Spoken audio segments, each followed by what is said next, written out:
Yeah, we're live. Hey guys, welcome to another episode of the Cārvāka podcast. As you see, today it is an audio only version. So खुश रहो जो मिल रहा है उसमें. As I always say, कि sometimes we have to skip the video version. So I'm really excited about the topic today because this is something that is actually personally very dear to me. A lot of you must be thinking कि आज ये मतलब usually Kushal talks about politics or religion or philosophy, but why is he talking about addiction? Well, I'm going to give you a little bit of a background about why I want to talk about addiction. I have personally, I'm sure all of us, we live our every day-to-day lives and we don't even realize sometimes that, we have people around us that maybe have addictions of some sort. So I can give you, I'm not saying I have an extreme addiction or anything, but I can give my own personal case as an example. So let us look at myself. I think I'm a borderline sugar addict.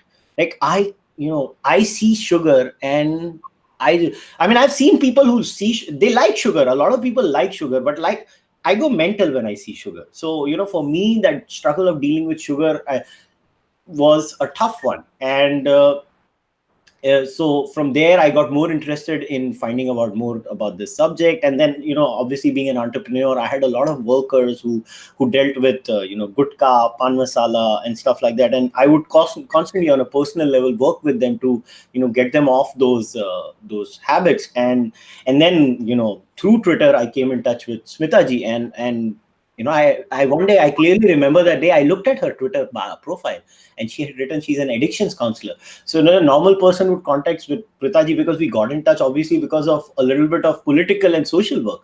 But our first conversation was when I told Smitaji, I know you're an addictions counselor, so I want to talk to you about that. And I think even she must be like, ये BJP वाले background का बंदा मेरे से addictions counseling की क्यों बात कर रहा है? But I was so excited that here we have someone who's actually a professional in this field and who's been working in this field for a long time. So Smita ji, thank you so much for coming on the podcast.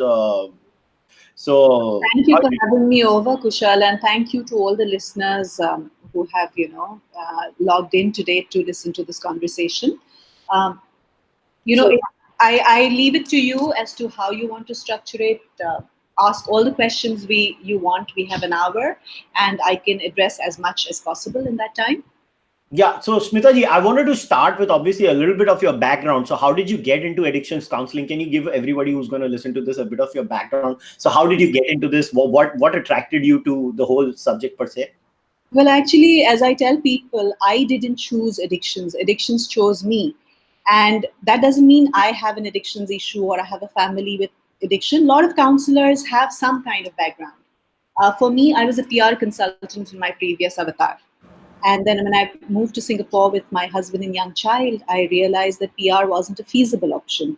The work hours and the kind of stress wasn't something I wanted to do long term. So I trained. I did a specialist diploma in counseling. And at the end of the counseling process, I needed work hours. And getting a job in Singapore, even to do an internship, wasn't easy. So one of my lecturers said, why don't you go to this new NGO that's open? It was a bridge program set up by the Institute of Mental Health in Singapore. And they needed people. So I walk in there with my resume. And then I have this moment of panic when I see the people there. Because it was an all-male environment.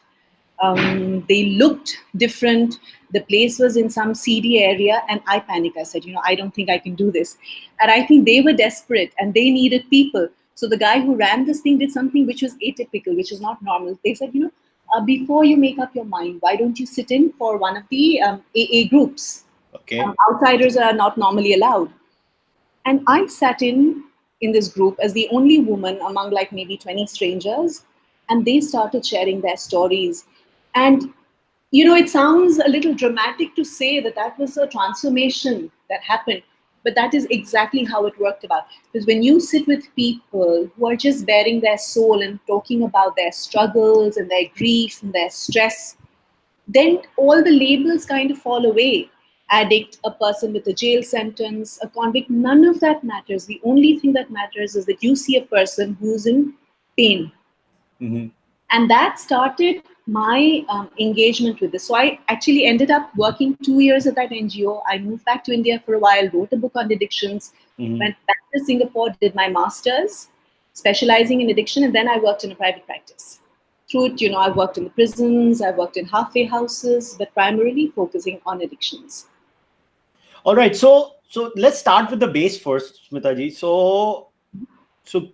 Could you give everyone who's going to listen to this podcast a brief introduction as to what do we mean when we say addiction? So obviously there might be a standard definition of what is addiction, and what do you think constitutes as addiction? So can you give a brief introduction into this whole subject? When we spoke earlier today, one of the things that I told you is addictions is a word that is very misunderstood, and it's a word that is very casually used. Mm-hmm. So as a professional, I use the word very rarely, because when you talk about addiction, when a layperson talks about addiction, they mean any behavior that is compulsive and that is hard to control. But when I do the clinical definition, the clinical diagnostic criteria has been set by the ICD-10, which is the International Classification and Disease, and it's a manual by the WHO. And the other diagnostic criteria is in the DSM-5, which is the American Psychiatric Association's diagnostic manual. Mm-hmm. So it lists a lot of substances and a few behaviors. And I will first take you through what are the ticks that you have to do in order to be considered an addict in the clinical sense. All right. First criteria is there has to be compulsion. Compulsion means that you have this crazy craving and you need to take the substance, right? Craving means that you want to cut down something, you want to cut down a behavior, drug or alcohol, but for some reason you are unable to do that. All right. Along with the cravings, you have withdrawal, which means the minute the substance or behavior is taken away from you, you have psychological and physical symptoms, and they can be nasty. So the withdrawal can be tremors, vomiting, pain, spasms, anxiety, insomnia, hallucinations, a whole host of them. And sometimes the withdrawal is so nasty that you actually need medical intervention. You could die if you don't have medical supervision. The fourth criteria is you need to have evidence of tolerance, which means that if you're using X amount of a substance, over time you need more and more of that to give you the same high or the same effect. The same goes for a behavior. Let's say you're gambling once a week. You need to gamble maybe 3 times a week.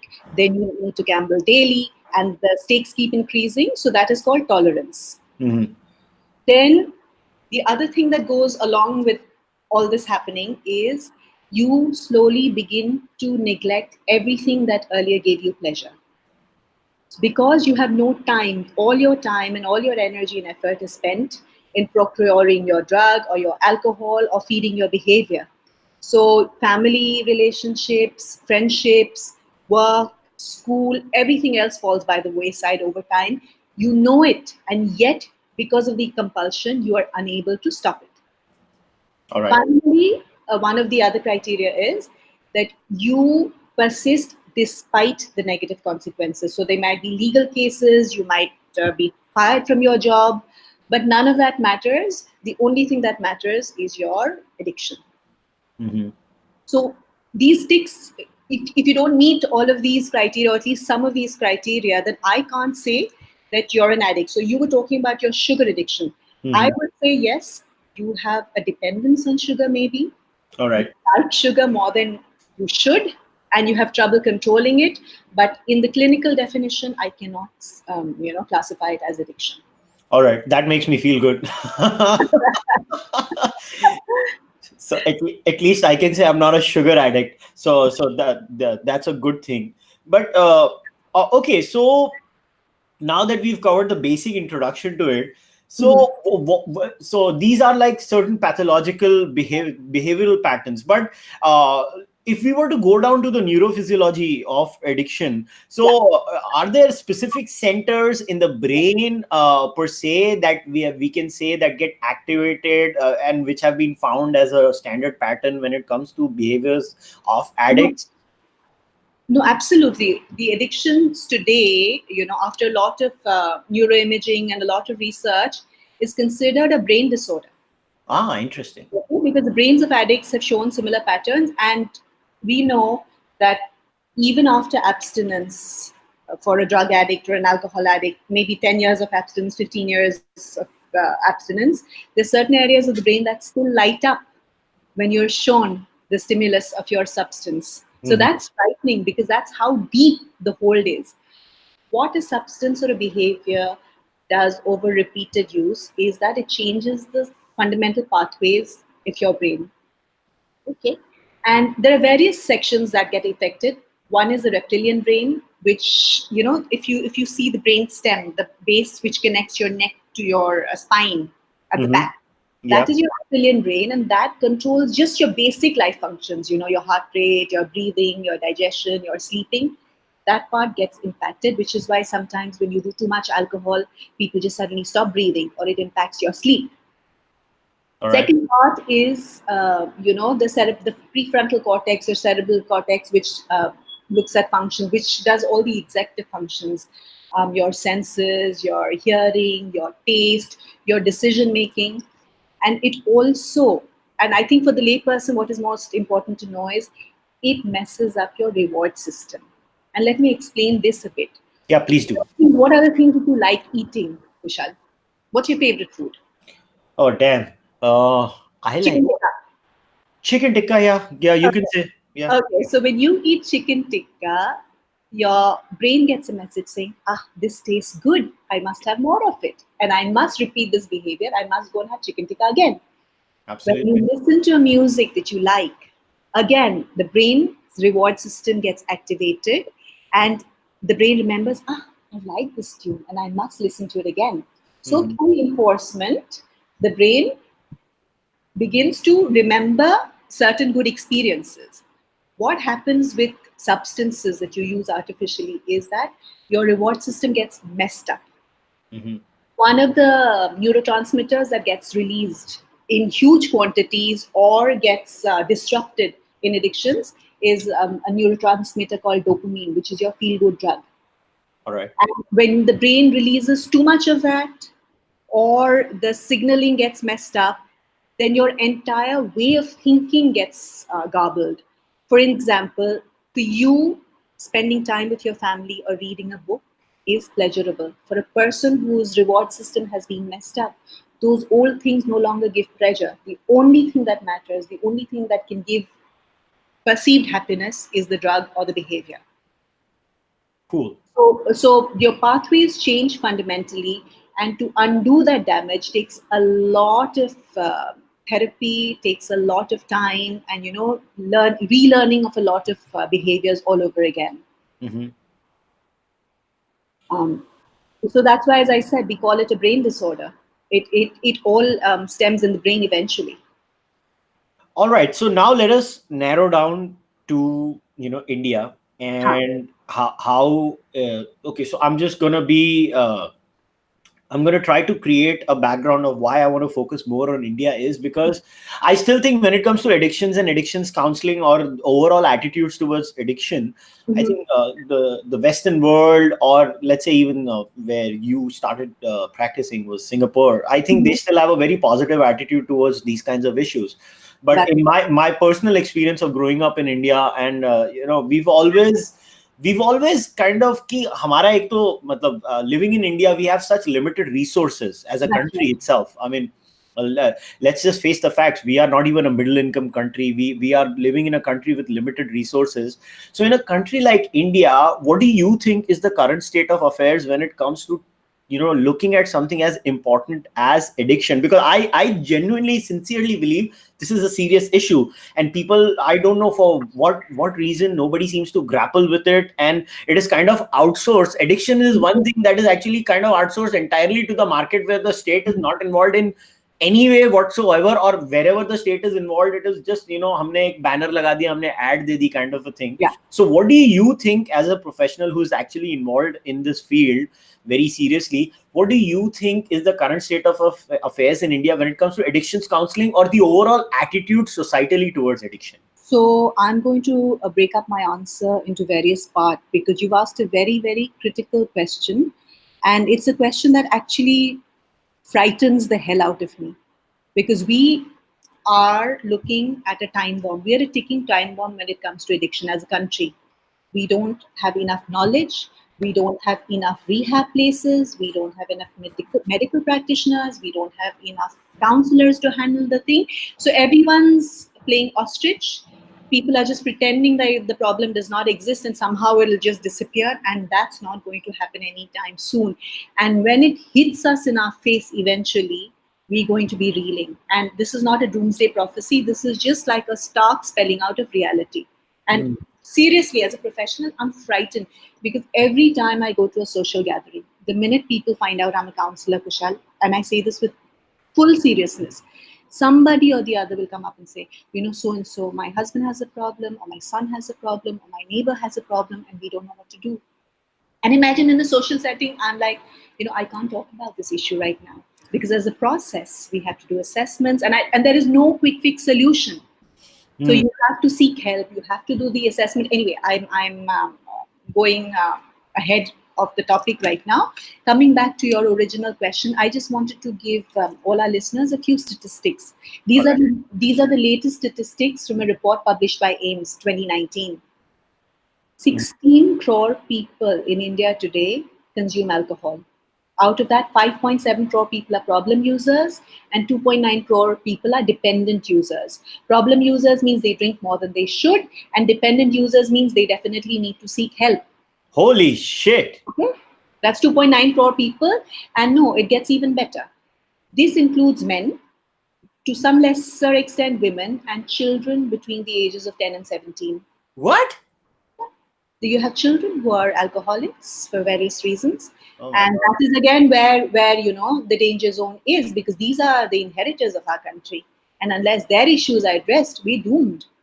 Bapre. The states with the highest alcohol use are Chhattisgarh, Punjab, Arunachal Pradesh, and Goa. Okay. After alcohol, so opium, heroin, alcohol, and tobacco are our big four in India. I've given you the alcohol statistics. Now look at cannabis, which is your ganja, charas, bhang. 3.1 crore people have used cannabis, and that's okay. People in college try it, or people in parties try it for a lark. But 72 lakh out of those are problem users, and 25 lakh are dependent users.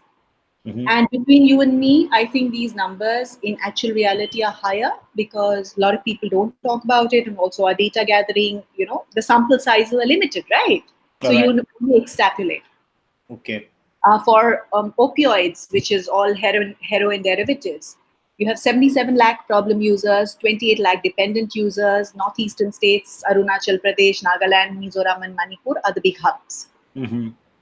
The thing that frightens me the most as a mother, as a therapist, is you also have a large number of people, especially young, and this is the only category where the adolescent users are higher than the adult users.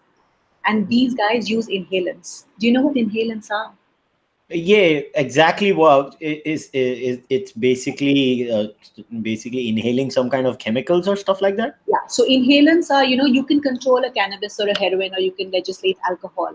Inhalants are scary because they are available everywhere. They are available in your stationery shop, your kinari ka dukan, nail varnish, your ink whitener, Yeah. Tol, glue, all these are inhalants and Hmm. they affect your brains very, very fast. Therefore, children can access them easily. They are highly addictive. They cause permanent damage. And how do you control or legislate that? In fact, just the other day, I was in Delhi. For people who are familiar with Delhi, near the Hanuman Mandir area, you see a lot of people who have done drugs and they're passed out. But in one of the gullies, I saw little children huffing, and the first instinct that I had is, can I stop my car and grab them and take them away? But where do Hmm. you take them away? What do you do? Huffing means basically they take the glue or whatever in a bag and they inhale it through their mouth. They get Hmm. a very short term, quick high, and then that high wears up, so they have to keep doing this over and over again. Yeah. And so this is something you see in front of you, and there's this sense of helplessness because there's only so much that one person can do unless the state intervenes and has, proper frameworks to address the problem. Hmm. That's actually kind of shocking to me personally that we have these kinds of numbers. But then okay, then the second part. of what I had asked you. Yeah. So now we have the data. So what is the state, as in the government? And I don't mean any particular outfit. I just mean the state, the Indian state. So what do you think the state has done till now? So the state is doing, I mean, there are the factors, this is the AIMS study, right? But even AIMS does not have an in-house detox process. AIMS, which is our premier medical institution in the country, because you've seen how AIMS is. There are people sleeping on the pavements waiting to see a doctor because there's not enough manpower. Addictions, the problem is compounded because there's not enough knowledge or there's not enough seriousness about the situation, and secondly, in many people's minds, it is something that you have asked for. This is something that is self-created, you brought in upon yourself, and therefore there is very little sympathy, and if anything, there is a lot of stigma and labeling. So there is somewhere the awareness that yes, we need to handle this problem, because no matter how you label the person, let's say you think it's a bad thing to do, but that bad thing has consequences not just for the person, but for the family and for society at large. Yeah. And this includes crime, it includes lost manpower, it includes a lot of underworld activities. So it's not enough to just pretend that it's a problem that doesn't impact you. It does impact you. Right? And how do people see, how do you see an addict? Kushal, let's start with that, and then I will tell you how I have seen people being viewed. Well, I honestly, I'll be very honest here that in my youth, yeah, you can say, there was like, "Arey, uski galti hai, kya control kyun nahi karta hai?" But now, obviously, growing up, and because I'm actually passionate about this subject myself, and I do a lot of reading on this personally, so I actually have a lot of sympathy for these people. So I'll give you an example of our own factory. So in our factory, obviously, most of the workers have an addiction of gutka. मतलब रोज गुटखा खाना, रोज उसको करना, and I tried a lot of things. I tried force, where no gutka will be allowed. Check every single worker. It did not work. We blatantly failed in that. Then what we have done is badi sauf bolte hain jisko. So what we do is we have these big dabbas of badi sauf in our factory, and we just keep it in different departments. And what we've told everyone voluntarily is that if you feel that जो तलब लगती है जिसको बोलना, so basically you have these cravings, right? So whenever you crave for a gutka, you have this other option of badi sauf. So at least 5 to 7% of the workers, at least when they are in, I'm not saying it has successfully happened, but at least 5 to 7% of the workers actually kind of got off it, till the extent my father, he's a huge supporter of Baba Ramdev and his yoga and yoga shivers. So he would constantly talk about yoga too with a lot of workers. And you won't believe it, one of our workers, he's actually happened to listen to dad and take him seriously. And then he started watching videos of Baba Ramdev. Wow. So watching videos of Baba Ramdev, that worker has actually now become quite a good yoga practitioner himself. He's left all kinds of harmful substances. He's also stopped using alcohol and everything, and now he lives a very clean life, till the extent now he's actually counseled a few other workers in our factory also. So yes, in my experience, voluntarily telling people to do it does work, but again, it depends. It's like, it can happen at a small scale, but sometimes when you're talking about a large country, somewhere the state intervention also has to happen. This is my personal opinion. I'm not saying I have an expert opinion on it. No, you're right. I mean, individual intervention, empathy, acknowledging that this is a problem which needs to be addressed and there are solutions to it, that's the first step. But as individuals, there's only so much you can do. There has to be institutional support at a mass scale, because I just listed the numbers. These are huge numbers and they're only growing. So what typically happens is, let me share my story. I come from Shillong. Yeah. And I grew up in Shillong. I have 3 mamas. And I was the oldest grandchild. So I was the little princess. Every time I went, my mama's friends always, they got me candy, they got me samosas, they spent time with me. So it was a very special environment. And when I was about 18, I went back to Shillong, and one of those mama's friends, he just lurched past me, and I said, "Hi, mama," and he just refused to acknowledge me. He lurched past me. His eyes were bloodshot.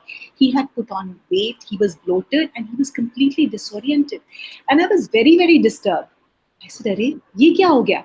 So I came to my grandmother and I said, Nani, I saw this gentleman pass by me and he looked completely a mess. What's going on? And you know what she said? She said, "He has Ah. You understand? She didn't even say the word out loud. She whispered it because mod or alcohol, as we call it, is a taboo word. So this is a boy they have known since childhood. He has an alcohol problem to the state where he doesn't recognize people. And my grandmother is upset. She is obviously ashamed, and yet she can't get herself to even name the problem. So eventually that gentleman died. But that case to me was symptomatic of how small communities and families handle the problem of addictions. There is shame, there is blaming, there is hiding, there is minimizing. But very few people think that in addition to all of that, you need to acknowledge that there is a problem and that problem needs to be treated. If you have fever, nobody said, "Oh, ji, bukhar hai, let's not talk about it." You take the person to the doctor. If somebody has diabetes, you don't say, "Oh, ji, diabetes hai, jada sugar kha liya." You find a doctor and you get it treated. The same thing has to happen for addiction systematically. At the very onset, when you feel a problem coming up, you have to go and seek help because with any illness, early intervention is the key to success. The later it is, the harder it is to handle the situation. All That right, is then, what mindsets need to change. all right. So now let us get into some positive steps that one can take. My first question would be that when it comes to, let's say, treatments. Now let us get into, because we've reached the half an hour mark, so I want to at least dedicate 10 to 15 minutes to 10 minutes to the treatment aspect of it. That is very important. Obviously, we know that we go through withdrawal symptoms, as you had mentioned, once we realize that and we try to stop. So what I wanted to understand was, when it comes to treating addictions, let's say sugar addiction or Yeah. alcohol addiction, these are the two standards, especially in a country like India, where every Indian seems to have a sweet tooth. And obviously overconsumption of sugar leads to so many other dietary diseases too.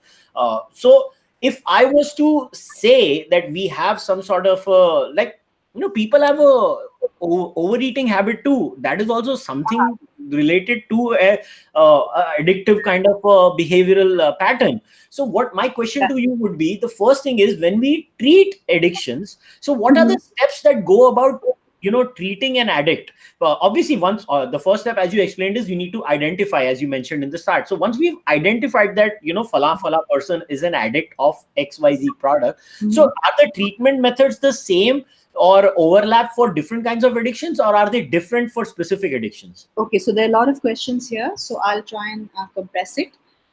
The basic mota moti treatment, because addiction, I think I forgot to mention that there are two types of addictions. One is two categories. One is substance abuse, which is your drugs, which is your alcohol, which is your inhalants, etc. The Mhm. other is behavioral addiction, which Yeah. is your gambling, your online addiction. Mm. And research has shown that the pathways and the symptoms, etc., for both categories are similar, and therefore the treatment is more or less similar. There are individual tweaks here and there, but the basic framework for treatment and how we address it is similar.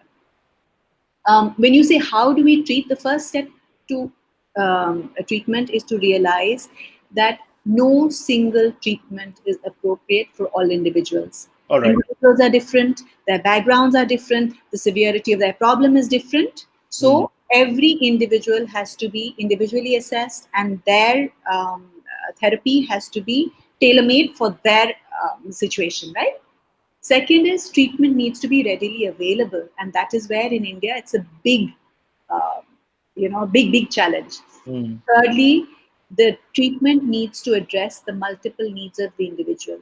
So, if I'm working with a person with an alcohol issue, handling the alcohol is just one small part of the therapy.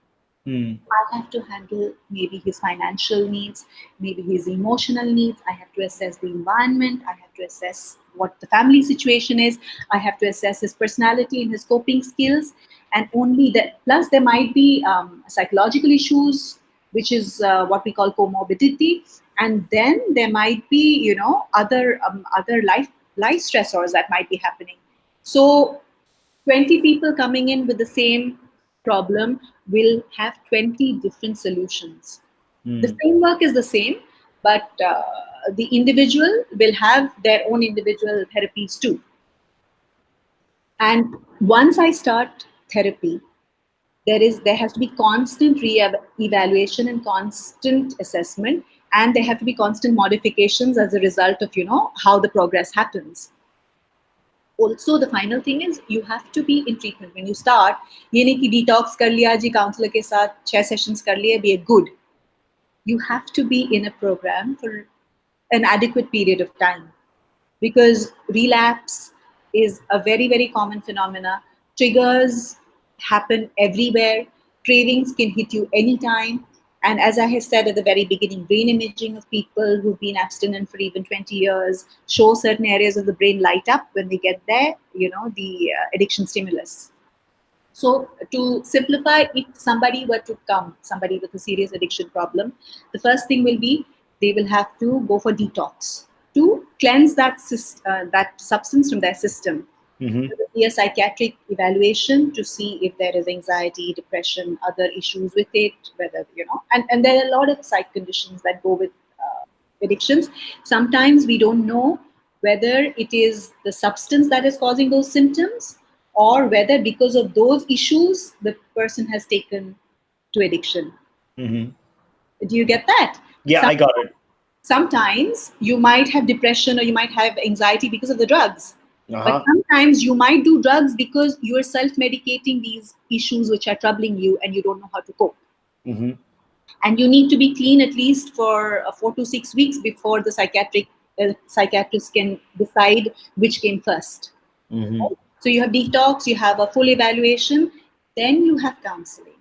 Then you need to have support groups. So you can join into a religious support group. I would recommend the Alcoholic Anonymous or the Narcotic Anonymous support groups, because these are people who have been in that journey together. We would recommend family therapy to see how the family members are coping, how they are enabling, if they're enabling. And also we would recommend support groups for the families too. Al-Anon abroad is tailor-made specifically for families, because you see, when a person is so sick in a family, Mm-hmm. it affects every single member of that family in various ways. Absolutely. Right? So we call it a family disease. It's not only the person is suffering, everybody suffers in their own way. And most often, everybody else around him ends up coping in dysfunctional ways. There might be huge anger, there might be blaming, there might be children acting out. So we have to address that, because it's a thing that we have to look at holistically.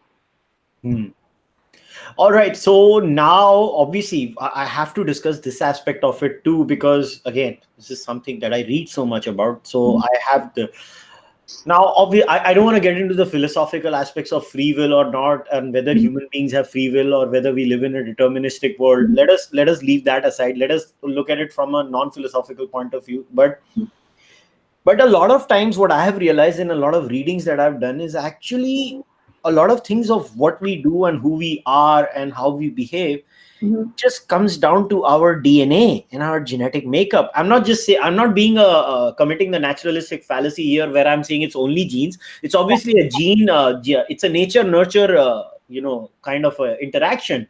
But if sometimes we are kind of genetically prone to behave in certain patterns, like sugar. I mean, there is a very clear-cut evolutionary, connection to why we crave sugar so much as a species itself. Like, obviously, the ancient man would not get us, kind of a regular nutrient supply or an energy supply. So, the ancient Homo sapien basically started gorging on sugar, and evolution has made us that, today our brain is still like that ancient Homo sapien. So in case of something as specific as sugar, and when our genetic makeup is something there, Now we live in an abundant society where sugar is available everywhere, and our brain is like the hunter-gatherer human, Mhm. where sugar was not available everywhere. So how would I, let's say, deal with something like that, Smitaji?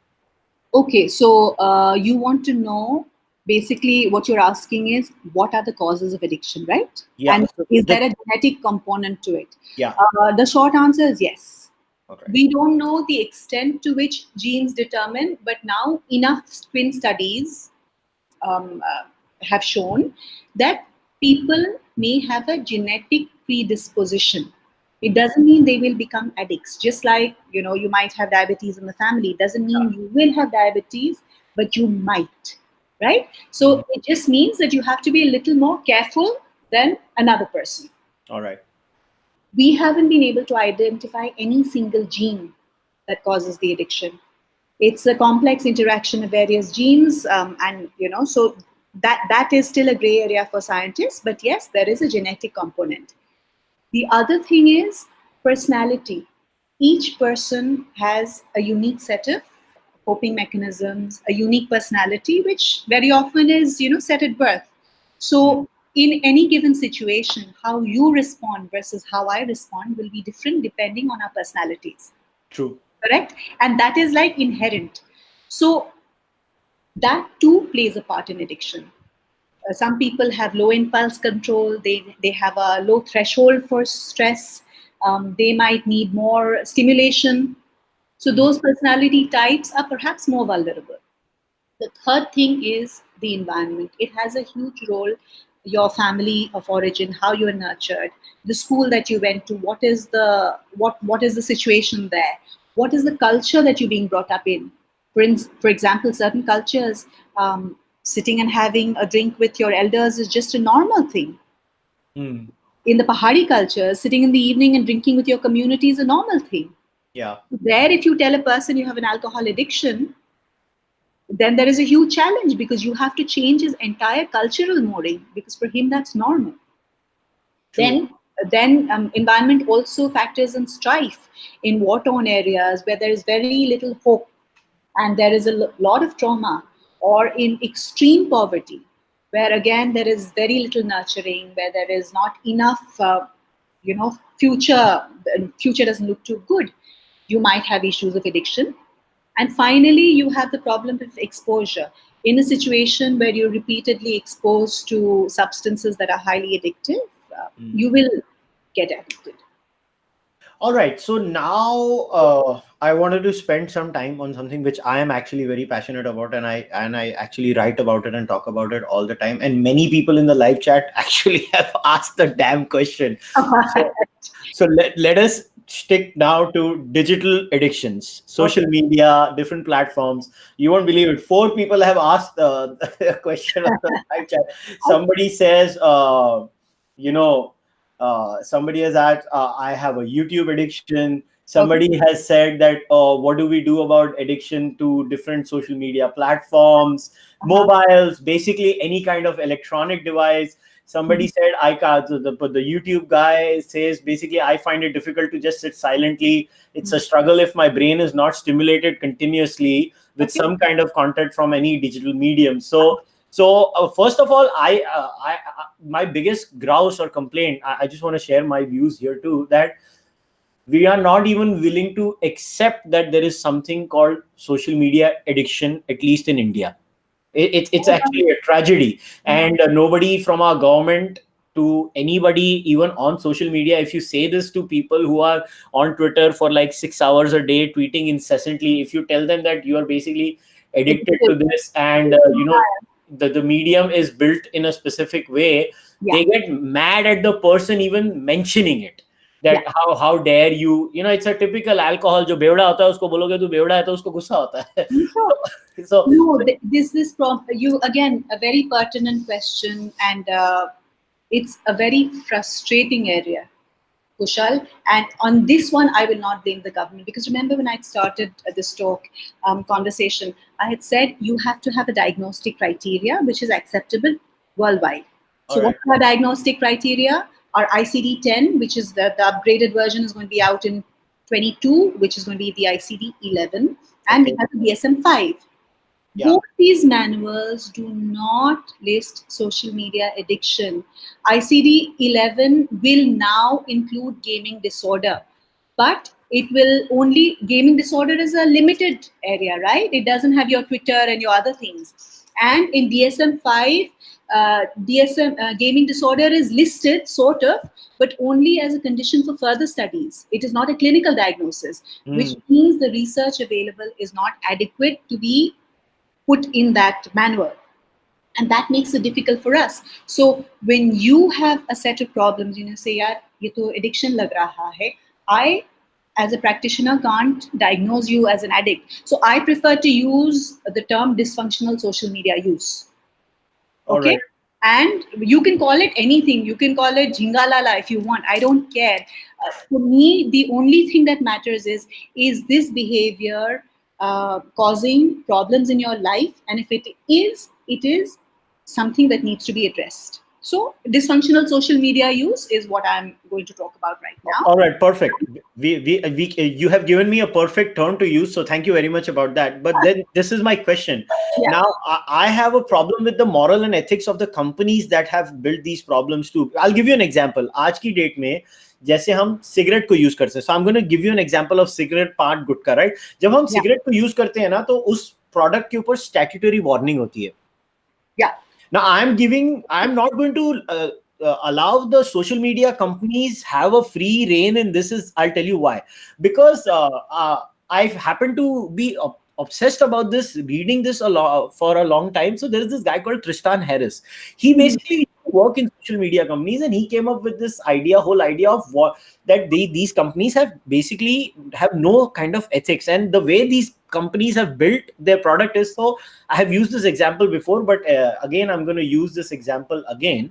Mm-hmm. That how in Vegas, the slot machines, right? Jo gambling ki. So they designed it in a particular way because when you put the lever from top to bottom, you get a dopamine rush, right? You get an instant hit because of that. Yeah. They have used the same logic to set up the Twitter refresh button.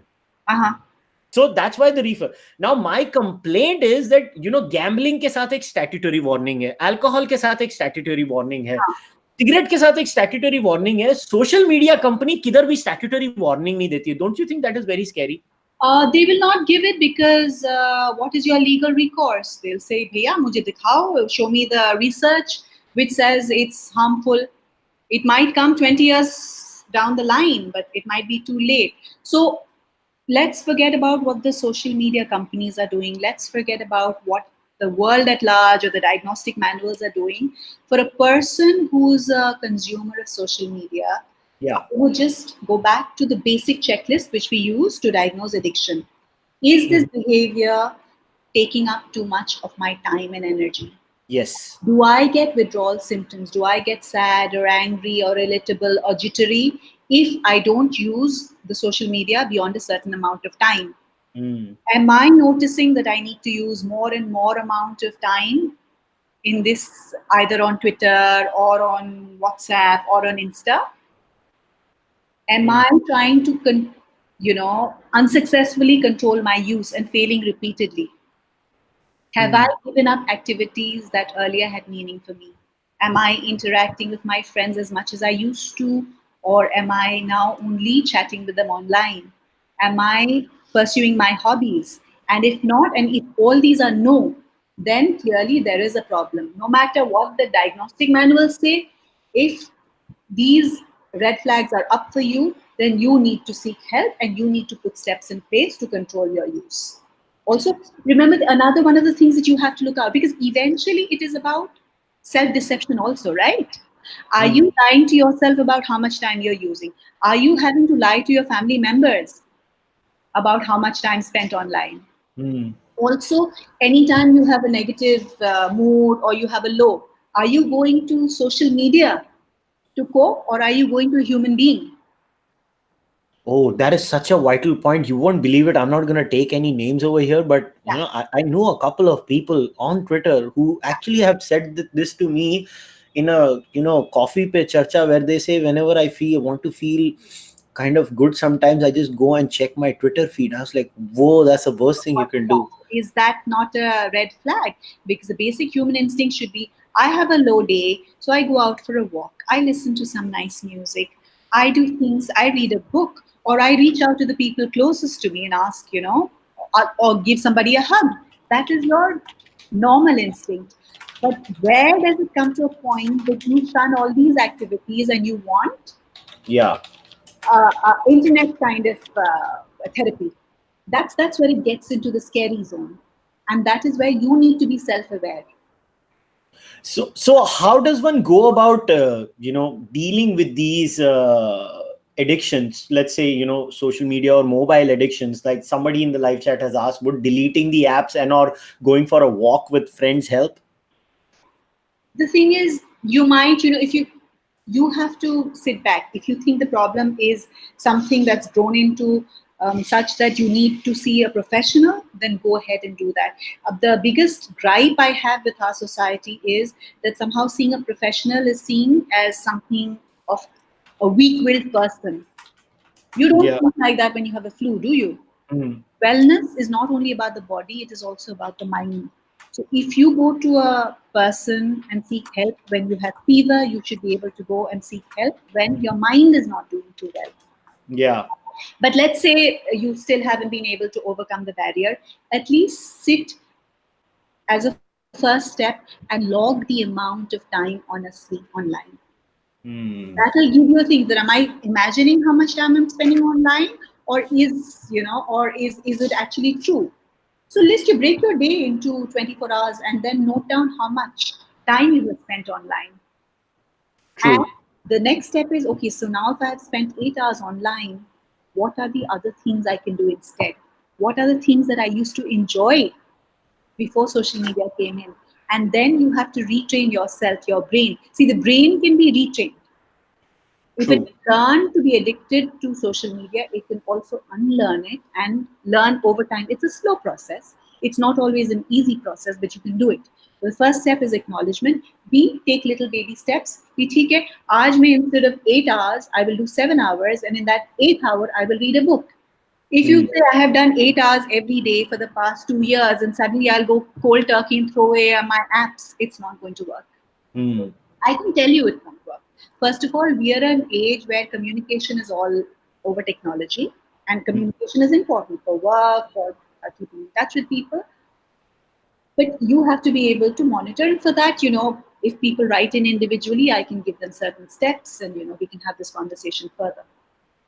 All right, so I'll just give you what I did to track my usage and how I managed it. Mhm. So the first thing, in my case, I think वैसे मैं काफी disciplined हूँ by nature भी, and I try to, because I have so many things to do. I mean, I actually kind of do this podcast almost on a weekly basis. I'm part of 2 podcasts, and above that I have a full-time business, and I love reading and all Mhm. that stuff, and in that I add my political work. So I kind of have to regiment my day. So I tend to be, and 2 hours of exercise too. So I am a very disciplined guy by nature. So मैं time to time चीजें करता हूँ.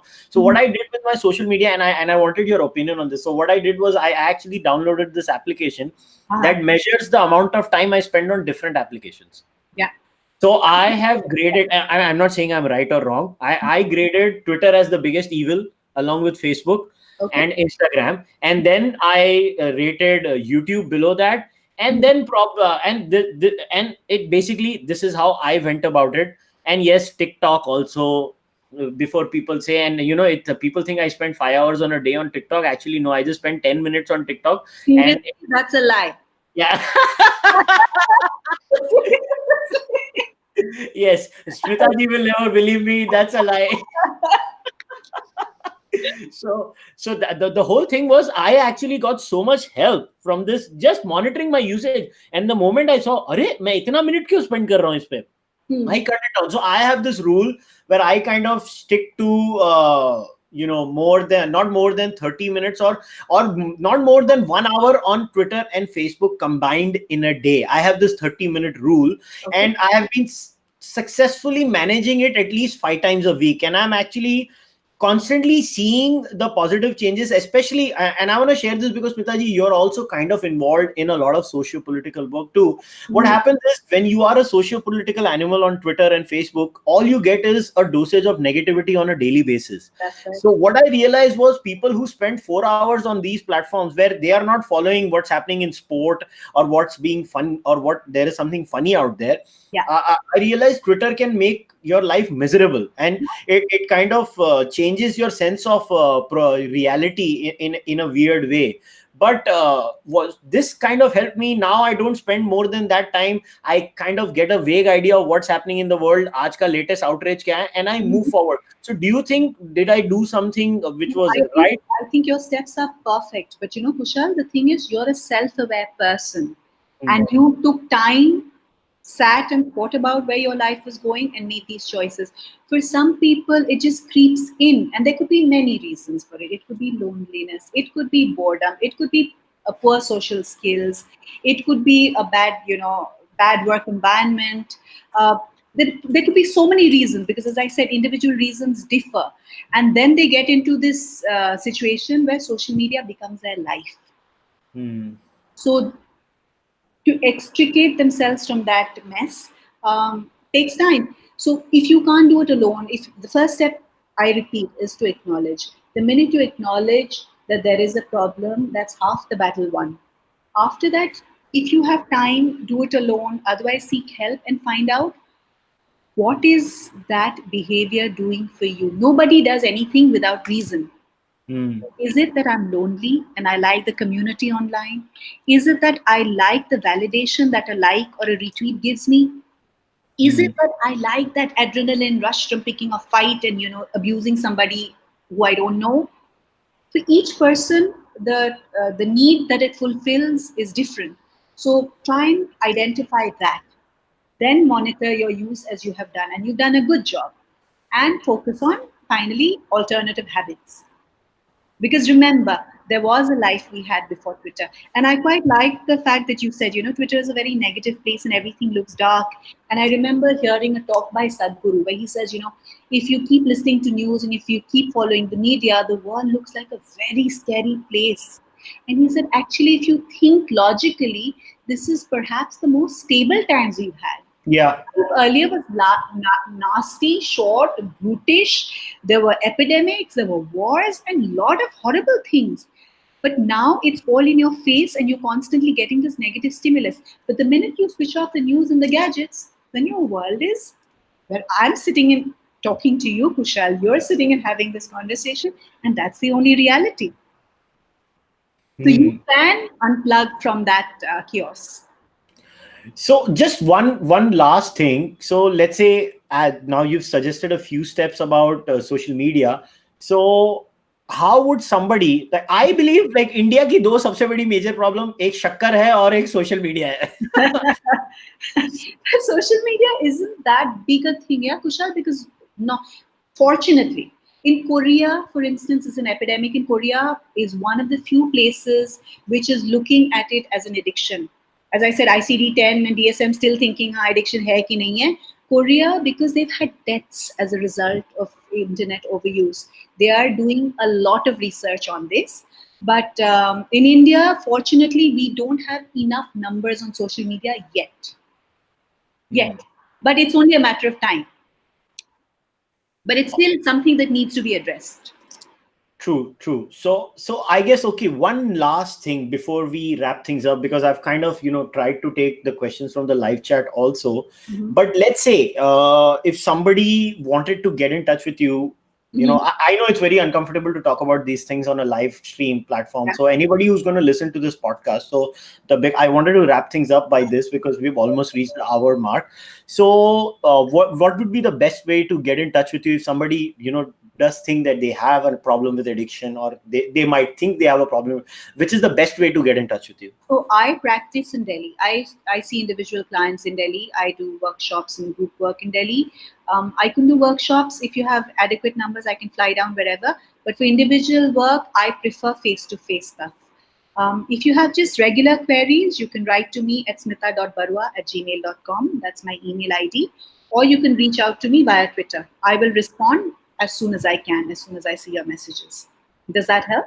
All right, cool. So, guys, this is what I have done. So, if you go on the podcast, there is something called the description of the podcast. On the description of the podcast, I have actually left Smitaji's Twitter handle over there.